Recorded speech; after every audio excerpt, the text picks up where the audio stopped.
नमस्कार. जय महाराष्ट्र. दरम्यान बारामती लोकसभा मतदारसंघ कुठल्या पक्षाकडे जाणार हे महायुतीमध्ये अद्याप ठरलेलं नाही. तसंच अधिकृत उमेदवाराची नावाची घोषणा सुद्धा झालेली नाही.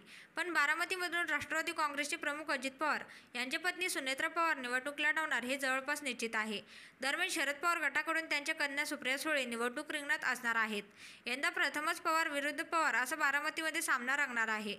त्यासाठी दोन्ही बाजूंकडून जोरदार मोर्चेबांधणी सुरू आहे. दोन्ही संभाव्य उमेदवार बारामती लोकसभा मतदारसंघ पिंजून काढत आहेत. मतदारसंघातील आजी माजी आमदार प्रतिष्ठित नागरिक यांची भेटीगाठी सुरू आहेत. दोन्ही पवारांसाठी ही प्रतिष्ठेची लढाई आहे. म्हणून उपमुख्यमंत्री अजित पवार यांनी काल अख्खा दिवस बारामतीमध्ये घालवला. बारामतीमध्ये त्यांनी सभांचा धडाका लावला आहे. मतदारांशी संपर्क साधला.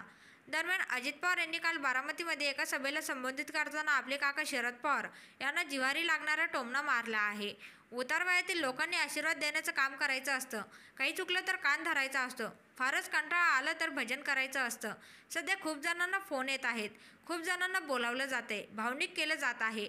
भावनिक व्हायचं की विकास कामांच्या मागे उभं राहायचं हे तुम्ही ठरवायचंय, असं अजित पवार मतदारांना म्हणाले आहेत. एवढेच नाही तर याआधी अजित पवारांनी कधी इतका जोर लावला नव्हता. आपलं भलं करून घ्यायचं, तालुक्याचा सर्वांगीण विकास करायचा की तालुक्यातील विकास कामांना खीळ निर्माण करायची हे सर्वस्वी तुमच्या हातात आहे, असं अजित पवार सभेला संबोधित करताना म्हणाले. याआधी बारामतीमध्ये अजित पवार यांनी कधी इतका जोर लावला नव्हता. मतदानाचे 1-2 दिवस आधी येऊन ते मतदारसंघाचा आढावा घ्यायचे. पदाधिकारी कार्यकर्ते यांना सूचना करायचे. पण यावेळी अजित पवार स्वतः मतदारसंघामध्ये फिरतायत.